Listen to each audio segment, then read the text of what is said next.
జయ శ్రీమన్నారాయణ శ్రీమతే రామానుజాయ నమ శ్రీ గురుభ్యోయ్ నమ. మనకు యుగాలు ఎన్ని అని చెప్పనంటే కృతాయుగము, ద్వాపర, త్రేత, ద్వాపర, కలియుగ 4 యుగాలు ఉంటాయి.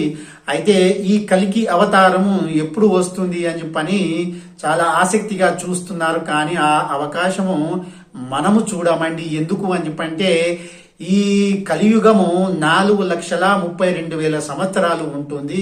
అయితే ఈ కలియుగం ప్రారంభమయ్యి 5,000 సంవత్సరాలు దాటింది. అయితే ఇంకా 4,27,000 సంవత్సరాలు ఇంకా మిగిలి ఉంది. అయితే అన్ని రోజులు ఏందని చెప్పంటే ఇప్పుడు మనం వీడియో చేసుకొని మాట్లాడుకుంటున్నాము. కానీ మనం అప్పటి వరకు మనం అయితే ఎవరు ఉండవు. మన ఆయుష్ మాత్రము 100 సంవత్సరాలు మాత్రమే ఉంటుంది. కాబట్టి ఇది అర్థం చేసుకోవాలి. కానీ ఈ కలి అవతారం ఏమిటి అని చెప్పంటే ఈ కలికి అవతారం ఏమిటి అని చెప్పని తెలుసుకుంటే ఈ కలికి అవతారం ఎప్పుడు ఆవిర్భవిస్తుంది అని చెప్పంటే మనకు ఈ భూలోకంలో ఎప్పుడైతే యజ్ఞ యాగాదులు క్రతువులు అని చెప్పంటే యజ్ఞాలు కానీ యాగాలు కానీ ఎవరైనా చెయ్యరు. ఆ తర్వాత ఇంకొకటి పాపాలు అనేటి చాలా ఉంటాయి. తర్వాత గంగా నది, గంగా జలము ఎండిపోవడం జరుగుతుంది. అయితే ఈ భూమి పైన ఎలాంటిది నీరు కానీ ఏది కానీ ఉండదు. తర్వాత తాగడానికి, భోజనం చేయడానికి కానీ ఎలాంటివి ఉండవు. తర్వాత మనిషి యొక్క ఆయుష్ కూడా మహాగా బతికితే ఆయన ఒక 7 సంవత్సరాలు లేదా 10 సంవత్సరాలు లేక 25 సంవత్సరాలు 25 సంవత్సరాలు బ్రతికినాడు, జీవించినాడు ఆ జీవుడు అని చెప్పంటే చాలా గొప్పవాడు. ఎందుకంటే ఆయుష్ అంతా తరిగిపోతుంది. తర్వాత మరుగుజ్జు మనసులు అనేది ఉంటారు. తర్వాత పాపం అనేది పెచ్చులుగా పెరిగిపోతూ ఉంటది. తర్వాత ఏది అయినా కానీ చాలా ఘోరమైన పరిస్థితులు ఉంటాయి. అప్పుడు ఆ కాలంలో కలిగి అంటే ఎవరైతే భగవన్నామము జపించరు అవన్నీ పోతాయో, భగవన్నామం జపించకుండా యజ్ఞ యాగాలు క్రతువులు చేయకుండా ఉండి పాపాలు ఎక్కువ పెరిగిపోతాయో అప్పుడు కలికి భగవానుడు అవతరిస్తాడు. ఈ కలికి భగవానుడు ఎప్పుడు అని చెప్పంటే ఇంకా చాలా ఉన్నది. ఇంకా ఏంటంటే ఇంకా 4 లక్షల సంవత్సరాలు కావాలి. ఆ 4 సంవత్సరాలు అయిన తర్వాత అప్పుడు ఈ కలికి భగవానుడు ఆవిర్భావం అనేది జరుగుతుంది. అయితే ఈ కలికి భగవానుడు ఎప్పుడు ఎక్కడ జన్మిస్తాడు అని చెప్పనంటే శంబల అనే గ్రామంలో జన్మిస్తాడు. శంబల అనే నగరం ఉంటది. ఈ శంబల అనే గ్రామం కూడా, ఈ నగరం కూడా మన సాధారణ మానవులకు కనబడదు. ఇది కాశీ ఉన్న హిమాలయ పర్వతాలు ఎక్కడైతే ఉన్నాయో అక్కడి నుండి ఈశాన్య దిశలో ఉంటుంది అని చెప్పని మన పురాణాలు చెప్తున్నాయి. అయితే ఈ పురాణాల ప్రకారం చూసుకున్నట్టయితే అక్కడ సద్బ్రాహ్మణుడు అని చెప్పిన అతని యొక్క అంటే ఎవరు ఆ బ్రాహ్మణుడు, ఎవరి గర్భంలో జన్మిస్తాడని చెప్పని మీ పూర్తి వివరణ మీకు చేస్తాడు. అయితే ఇది ఆ శంబలా నగరంలో ఎవరెవరు ఉంటారు అని చెప్పనంటే మహాయోగులు, మహాపురుషులు, సద్బ్రాహ్మణులు వీరు మాత్రమే అక్కడ నివసిస్తారు. ఎవరైతే భగవంతుని నిత్యము వారు పూజిస్తారో, నిత్యం అంటే పూజిస్తారో అని చెప్పంటే మనం పూజిస్తున్నామని కాదండి. అయితే మట్టిని, బంగారాన్ని, తర్వాత ధనమును ఆ మట్టితో సమానంగా చూసిన వాడి యోగు ఎవరైతే ఉన్నారో అలాంటి మహానుభావులు ఎవరైతే ఉన్నారో వారు మాత్రమే తపశ్శక్తి వల్ల వారు కొన్ని 1,000 లక్షల సంవత్సరాలు ఏది చేసుకుంటూ యోగమాయలో ఉండి ఉన్నవారు మాత్రమే ఈ యొక్క శంబల నగరాన్ని వెళతారు. అక్కడ వారు ఏది యోగా చేసుకుంటూ ఉంటారు, అక్కడ ధ్యానంలో కూర్చుంటారు. కాబట్టి సాధారణ మానవులు గాని ఎవరు గాని అక్కడికి ప్రవేశించరు. వారికి కూడా ఈ నగరం అనేది కనిపించదు.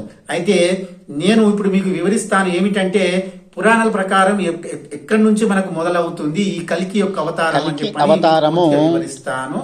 పూర్తిగా వివరణ ఇస్తున్నాను. అయితే కలికి అవతారము దశావతారములలో 10వ అవతారము అని హిందువుల విశ్వాసము. కలియుగాంతంలో విష్ణువు కలికిగా అవతరిస్తున్నట్లు భావిస్తాము.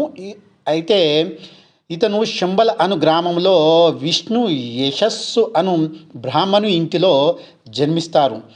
వీరి ఖడ్గము ధరించి తెల్లని గుర్రంపై స్వారీ చేస్తూ దోపిడి దొంగలుగా మారిన అందరు నాయకులను సంహరించి తిరిగి సత్యయుగమును ధరణిపై స్థాపిస్తాడు.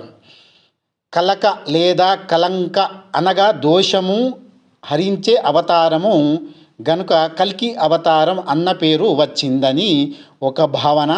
కల్కి అనగా తెల్లని గుర్రము అన్న పదము ఈ నామానికి మూలమని కూడా అని అభిప్రాయము. బౌద్ధ కాలచక్ర ఘాత సంప్రదాయంలో శంబల రాజ్యాన్ని పాలించే అనబడే 25 మంది పురాణ పురుషులకు కల్కి కులిఖ, కల్కి రాజు వంటి సంబోధనలు ఉన్నాయి. అవతారం అనగా ఒక నిర్దిష్టమైన ప్రయోజనం కోసము భగవంతుడు దిగివచ్చిన అవతరించిన రూపము. గరుడ పురాణంలో విష్ణువు అవతారాలలో 10వ అవతారము కల్కి అవతారం చెప్పబడింది. భాగవత పురాణంలో ముందుగా 22 అవతారాలు చెప్పబడ్డాయి. తరువాత మరొక 3 అవతారాలు చెప్పబడ్డాయి. మొత్తము 25 అవతారాలు. వీటిలో 22వ అవతారంగా కల్కి అవతారం పేర్కొనబడింది. సాధారణంగా కల్కి అవతారము ధూమకేతువు వంటి ఖడ్గము చేబట్టి దూకు గుర్రము యొక్క ఎక్కి దుష్టులను వధించు మూర్తిగా వర్ణిస్తారు. పురాణాలలో భాగంగా ముందు వచ్చినది 7వ శతాబ్దము గుప్తుల నాటిదని చెప్పబడే విష్ణు పురాణంలో కల్కి అవతారము ప్రస్తావన ఉంది. అగ్ని పురాణము గౌతమ బుద్ధుడు దశావతారాలలో ఒకడని అగ్ని పురాణంలో మొదటిసారిగా వ్రాశారు. అయితే కల్కి గురించి చెప్పారు. వీటికి చాలా తరువాతి కాలందని భావింపబడి కల్కి పురాణంలో కల్కి అవతారం గురించి విపులంగా చెప్పారు. అగ్ని పురాణం తీసుకున్నట్టయితే అగ్ని పురాణము దుష్టులు అంటే అనార్యులు సత్పురుషులను పీడించే సమయంలో కల్కి భగవానుడు విష్ణు యశుని పుత్రునిగా యజ్ఞ వల్కుని శిష్యునిగా అవతరిస్తాడు.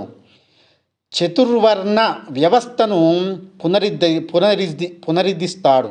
అంటే జనులు తిరిగి సన్మానోర్ఘం అంటే సన్మానంలో నడవాలి అనే పని 16.79 అనంతరము కల్కి అవతారము సమాప్తి గావించి హరి వైకుంఠానికి వెళుతాడు. తిరిగి సత్యయుగము ఆరంభమవుతుంది. ఇది 16:10 అగ్నిపురాణంలో చెప్పబడింది. మరియు విష్ణు పురాణము తీసుకున్నట్టయితే వేదోక్త ధర్మ విధులు క్షీణించినప్పుడు కలికాంతము సమీపిస్తుంది.